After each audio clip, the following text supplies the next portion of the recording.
So, hello, Niklas. Hi, Thank you so much for coming on, and congratulations on your amazing film, A Day in the Life of the Boy. thank you so Yeah, much so for having me. that's okay. So, this year already, just to put into context how well your film is doing, you've already won 7 awards. Mhm. Yeah, so Yes, that's it is. six at Rome Prisma Independent Film Awards. Yes, Yeah, and then one at Eurasia International Monthly Film Festival. exactly. Yes, Yeah. that were the seven. Cool. So very exciting. Do you want to say, kind of in your own words, what the film is about? Okay, well, the film is about a unique perception of the world that autistic people share, and how one. So, for one thing, it is about like this perception and to get people to experience it for the first time, to see how they might perceive the world. It's just interpretation, obviously, but it's still a way of connecting on a deeper level. And Yeah. the other part of the film is how society, represented by his sister, treats autistic people, and how we can reach out to one another, and but also the difficulties in understanding one another. Like, why are there so many difficulties in um, the like how we treat each other, and yeah, so that is kind of the two parts of the film. And is that what inspired the film, the kind of society element or autism?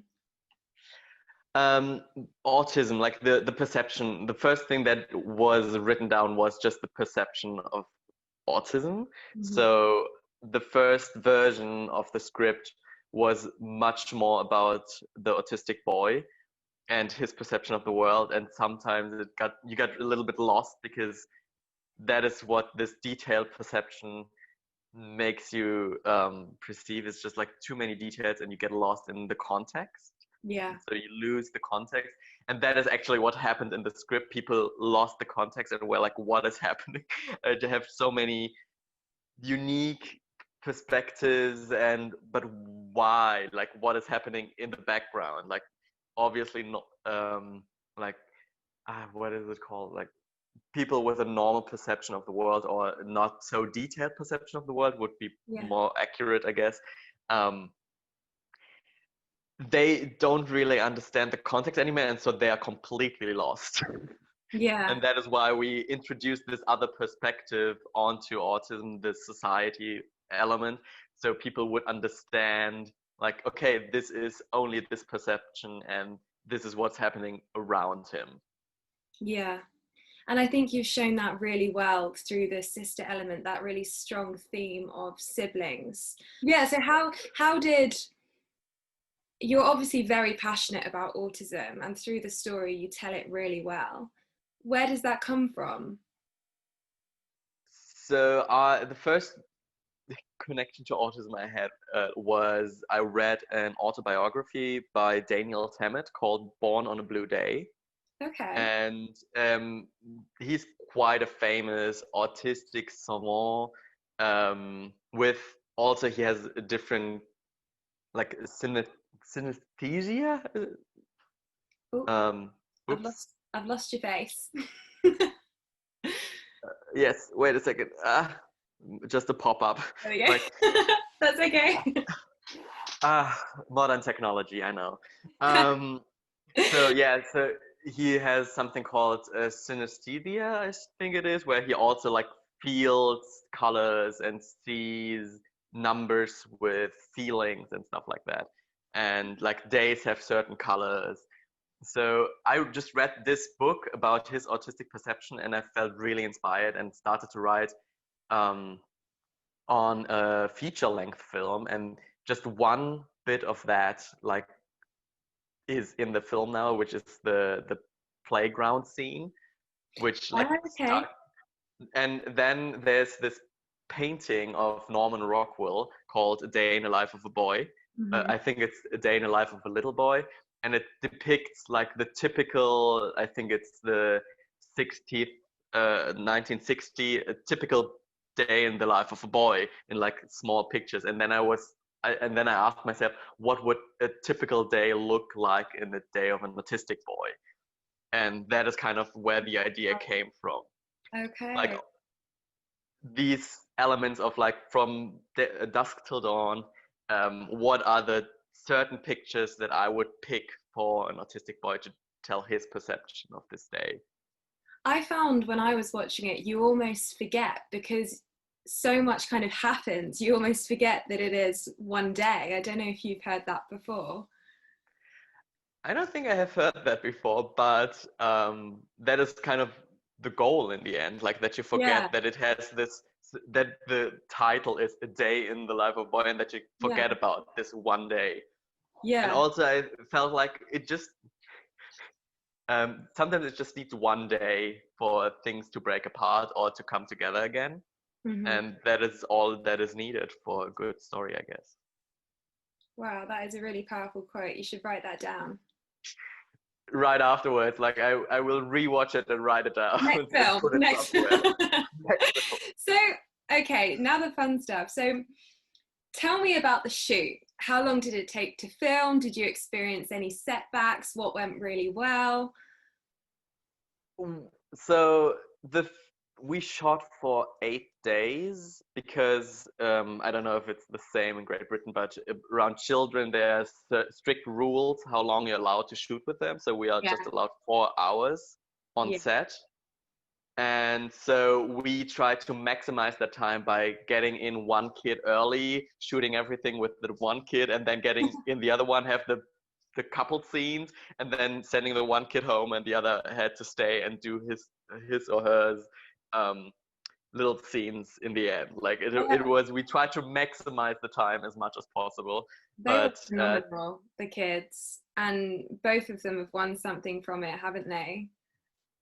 um, I, I think Or like the nominated, or yeah, sister hasn't yet, but I think she deserves to win yeah. something for her because she was just a natural. She had never been on set before. It was her first film, and she was so amazing. We were all baffled by her performance because especially the temper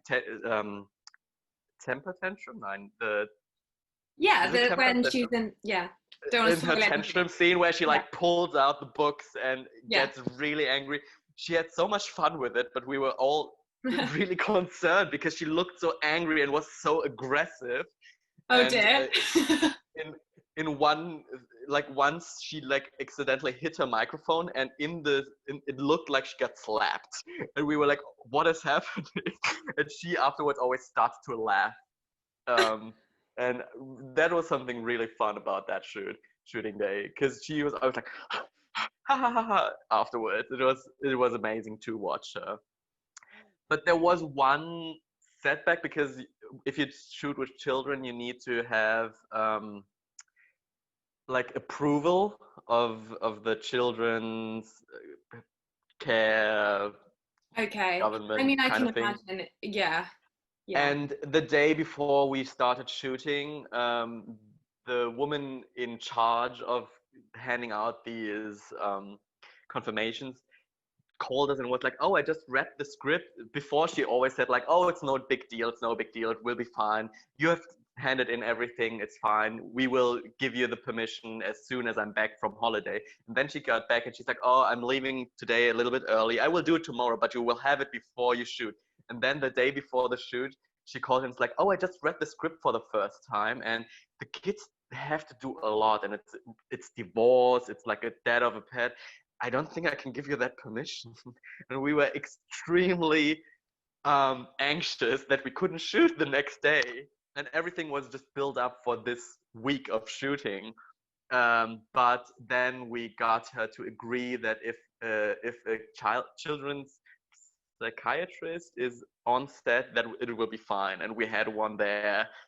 And luckily, one of the mothers of one of the producers is a children's therapist, and she like came in and saved the day, because otherwise we wouldn't have been allowed to shoot. That is so lucky, isn't it? It was really lucky. We had so much, I like we were guess so if you're like afraid. Yeah, I guess it's all like learning experiences for you as a director, writer, producer. Yeah. Yeah, like the thing is, like it wasn't really our fault in a way because we handed it in like 2 months prior because we Mhm. wanted to have that permission as soon as possible. And then she left for holiday, which is everything is fine. Like it wasn't her fault either. It was just like this whole, oh, it will be fine, it will be fine. And then the day before, it's like, oh, it's a lot they have to do. Especially also like where bangs his head on the heater and stuff. It's like Yeah. a lot. What's the audition process like for the kids out of interest? Was the song involved? The song was not involved because we didn't have the song yet. Um, it was like for the boy, we wanted to see if the kid could handle like this meltdown scenes.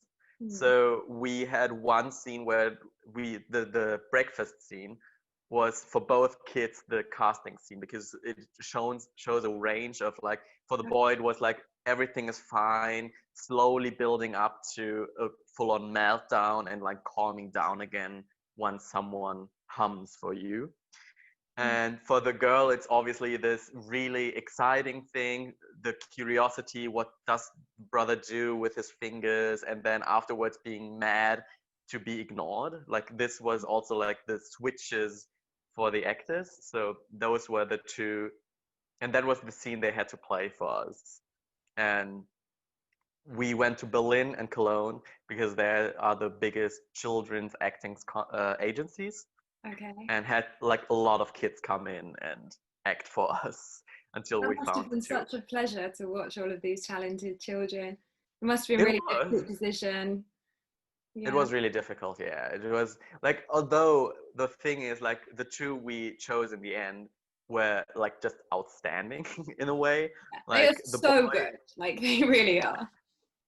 they were just outstanding in like acting, and also the boy knew so much about autism already. Like we always started the process of sitting the kids down and asking them what they know about autism, if they've ever heard of it, what they can tell us about it.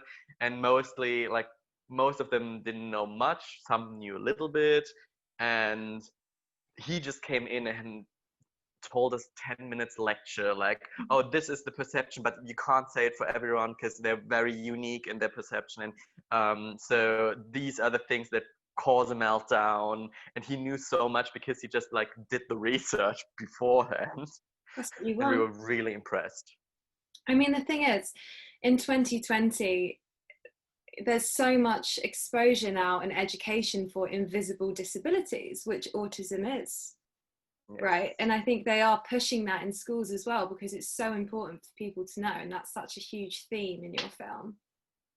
Exactly, and we kind of wanted to. We didn't want to have like this lecture that feels like you have to be nice to autistic people, but it was more like what would happen if we put you into their shoes? Like, how would you feel in this moment? Like, if you would perceive the world as loud, annoying, and like completely disorganized at times, and sometimes really organized in other times, it's like, what would you feel? Like, Mm, just make someone experience it is, I think, the better way to get them to comprehend why they should like be more cautious or um, just understand people better. absolutely, understanding and education. And that's, I found it a really beautiful moment when the sister's in the bedroom and she's packing, and that's when something changes in her mind, isn't it? It's like something suddenly clicks, and then she goes downstairs and she soothes him like the mother does, and Yeah, they have this amazing connection. exactly. That was kind of in the first script that wasn't happening, and we knew that it wouldn't work at the moment. Like we were still it was still a work in progress. And then as soon as we had this moment, we knew like, okay, now it's clicking. Now everything is kind of in place when the sister goes down to soothe him as well. Yeah, and Did you have a just kind of. moment on Mhm. set where like suddenly you changed your mind about something, or you were like, this would work really well? Not really, but the thing is, we just had not enough time, to be Always honest. the Like case, the thing, right? like it was just we had to scrap so many different perspectives just because it's just like, okay, we want to do at least this one really well, then we can just put it in the film like that and it's fine.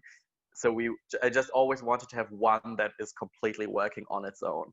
Yeah. And sometimes like the scene in when they're downstairs and like ready to go to school, I had like 3 shots planned for that and we just did one, and it had to work at this one because I just wanted it to work once in this secluded, like everybody is in the frame and walking. And so we didn't really have time to experiment a lot. I thought we would have, and then it just got really tough on set because like we had so many people there, 30 people on set, I guess, and it was just not enough space for people to work quickly. So everything like took forever to be ready. And so kind of, I wish we could have experimented a little bit more, but a lot happened in post-production, just like perception-wise and like the sounds and everything. It really came together in editing and sound design. So you mentioned at the beginning of our chat a feature possibility. So people that watch your short, can they expect a feature in the near future, or? Not in the near future. Not in the near future. No. No. So the thing is, like, this is kind of the essence of what I wanted to write about in the feature, and I'm really happy that this essence like works so well. And I don't think if I would stretch it out into a feature length, that it would translate as well. Like maybe at some other time, but right now I'm my debut film will be about something completely different for now, because it's just like I think I would need more distance to the topic again, because everything I would write now would go in a similar direction, and I think I would just need more development first before I can write something in a longer, like a feature length again. Yeah. So yeah. Cool. So, okay, well, sadly no, but well, maybe at some other point in time. Fingers crossed. So I guess in a sentence, what would be one thing that you'd want people to take after watching the short? Obviously it's a piece of art, everyone's going to have their own view, but what would you feel would be the right thing to take from it?